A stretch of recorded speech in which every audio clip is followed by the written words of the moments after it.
Hello student, welcome to bio class. और हमारा लगभग फर्स्ट यूनिट का थर्ड चैप्टर तक पूरा कंप्लीट हो चुका है। आपने नोट्स भी बना लिए होंगे मेरे ख्याल से। तो आज हम स्टार्ट करते हैं न्यू चैप्टर, जो है आपका चैप्टर 4, जो यूनिट फर्स्ट का ही है, ह्यूमन रिप्रोडक्शन के बारे में।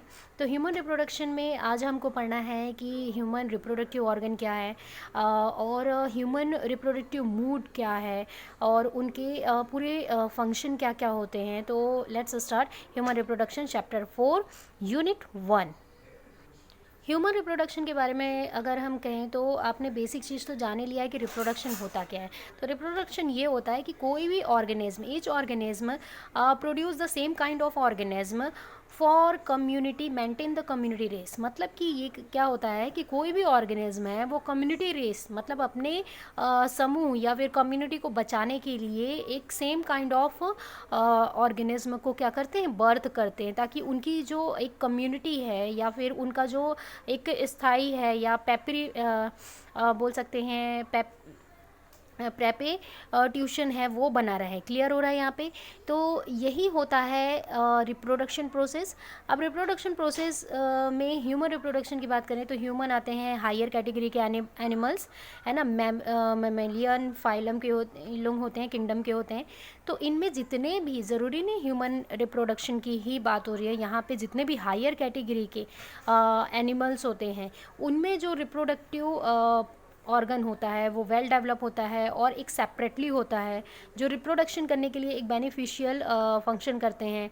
और इनके जो एम्ड होते हैं वो क्या होते हैं, मल्टीप्लिकेटेड करने के होते हैं, और ये होते हैं पेप्रिट्यूशंस के, मतलब कि उनमें स्थायीकरण, मतलब कि स्पीसीज, मतलब उनकी जो जाति है, प्रजाति है, उनमें एक स्थायीकरण लाने के लिए, मतलब पेप्रिट्यूशन लाने के लिए ये रिप्रोडक्शन फंक्शन करते हैं। क्लियर हो रहा है यहाँ पे। तो ह्यूमन रिप्रोडक्शन को स्टार्ट करते हैं कि इनके बेसिक फीचर्स क्या है। तो बेसिक फीचर डिपेंड करता है, देखो रिप्रोडक्शन होना है लेकिन उससे पहले बॉडी में कितने बेसिक फीचर्स स्टार्ट होते हैं कि इस फंक्शन को कंप्लीट कर सकें। तो पहला ये होता है कि सिंथेसिस ऑफ आरएनए, मतलब कि आरएनए का प्रोडक्शन होता है, साथ ही साथ आरएनए और प्रोटीन बनते हैं। रिप्लिकेशन ऑफ डीएनए होता है। डीएनए में रिप्लिकेशन मतलब कि डीएनए का टूटना, फिर नए डीएनए का बनना या फिर डुप्लीकेट डीएनए का बनना, ये होता है रिप्लिकेशन प्रोसेस। तो रिप्लिकेशन ऑफ डीएनए होता है। फिर सेल डिवीज़न होता है, meiosis cell division, not a mitosis. Mitosis is a simple cell division only for growth and height. तो फिर यूज़ ऑफ हाइट, है ना। तो सेल डिवीजन में मियोसिस जो होता है वो होता है स्पर्मेटोसाइट्स, ओगोनोसाइटिक। तो ये सारे सेल डिवीज़न मियोसिस में होंगे, तो उनमें सेल डिवीज़न स्टार्ट होता है। फॉर्मेशन ऑफ रिप्रोडक्टिव यूनिट्स, जितने भी रिप्रोडक्टिव ऑर्गन हैं या गैमेट्स हैं, तो उनके जो यूनिट, जैसे कि गैमेट क्या हो सकते हैं, स्पर्म हो सकते हैं, ओवा हो सकते हैं, उनका क्या होता है, फॉर्मेशन होता है रिप्रोडक्टिव यूनिट में। साथ ही साथ लास्ट इनके फीचर्स देखें तो development of reproductive organ in to young ones, मतलब कि इनमें जो रिप्रोडक्टिव ऑर्गन होता है वो डेवलप करता है, और एक बोल सकते हैं कि वेल डेवलप भी होते हैं। साथ ही साथ इनमें मैच्योरेशन के बाद ही ये बोल सकते हैं एक्टिवली फंक्शन करते हैं। यहाँ पे कंप्लीट होता है हमारा बेसिक फीचर्स। तो आई थिंक आपको समझ आ गया होगा कि बेसिक फीचर्स क्या क्या होते हैं।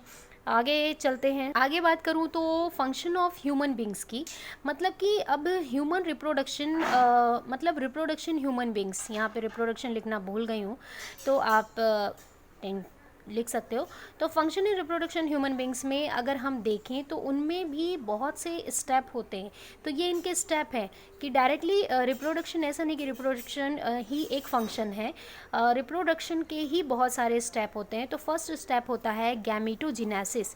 गैमीटोजेनेसिस का मतलब ये होता है कि मेल में स्पर्मेटोजेनेसिस का फॉर्मेशन होना, फीमेल में ओवोजेनेसिस का फॉर्मेशन होना, मतलब कि मेल में स्पर्म फॉर्मेशन होगा, फीमेल में ओव्यूम या ओवा का फॉर्मेशन होना गैमेटोजेनेसिस कहलाता है। गैमेट्स मतलब स्पर्म और ओवा, उनका जेनेसिस मतलब होता है फॉर्मेशन या प्रोडक्शन। क्लियर हो रहा है। तो फर्स्ट स्टेप होता है गैमेटोजेनेसिस। सेकंड होता है इंसाइमेशन एक ऐसा प्रोसेस होता है जिसमें ट्रांसफ़र ऑफ स्पर्म इनटू ओवा, मतलब कि बोल सकते हैं, या फिर हम बोल सकते हैं कि वेजिना, सॉरी। तो इनमें क्या होता है कि यूट्रस तक, है ना, यूट्रस तक का जो पूरा पीरियड रहता है ट्रांसफ़र मतलब जाने का, ठीक है, 3 डेज़ में यूट्रस तक वो पहुंचते हैं। लेकिन इनका जो ट्रांसफ़र ऑफ वेजिना तक का जो फॉर्मेशन है ये इंसाइमेशन कहलाता है। इंसाइमेशन स्पर्म का जो एक ट्रांसफ़र प्रोसेस होता है उसको हम बोलते हैं। थर्ड टॉपिक पे आते हैं तो फर्टिलाइजेशन होता है।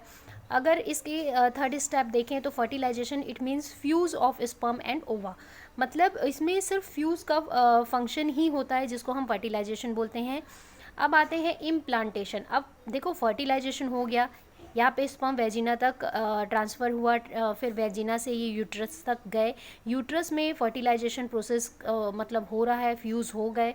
अब इम्प्लांटेशन होता है। अब इम्प्लांटेशन में इनमें क्या होते हैं कि इनमें ब्लास्टोसाइट्स फॉर्मेशन करते हैं। ब्लास्टोसाइट हम बोल सकते हैं कि 2 सेल डिवाइड, 2 से 4, 4 से 6, 6 से जब वो 10 सेल में डिवाइड हो जाते हैं, ठीक है।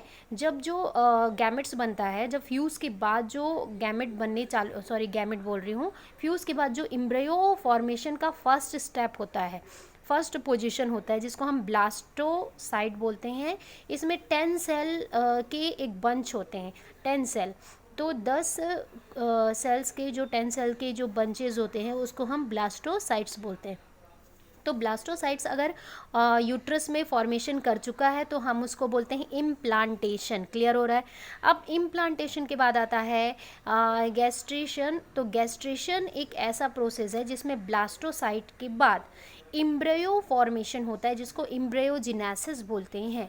अब ये ब्लास्टोसाइट्स मतलब ये जो 10 सेल है और फिर 12 सेल, 10 के बाद 12 में आएंगे, तो 12 सेल के बाद अब इनमें सेल का डिवीज़न होगा। कौन सा सेल न्यूरॉन फॉर्मेशन करेगा, कार्डियक सेल अलग हो जाएंगे। तो इस तरीके से वो कंप्लीट क्या करेंगे, इम्ब्रियो फॉर्मेशन में वर्क करने लग जाएंगे। अब गैस्ट्रेशन में ये होता है कि वो इम्ब्रियोजेनेसिस हो रहा है, इम्ब्रियो का फॉर्मेशन हो गया। इम्ब्रियो से अब इसी में गैस्ट्रेशन में क्या बनते हैं, इम्ब्रियो से वो किस में कन्वर्ट हो जाते हैं, इम्ब्रियो से ये फिटस में कन्वर्ट हो जाते हैं, ठीक है, फिटस।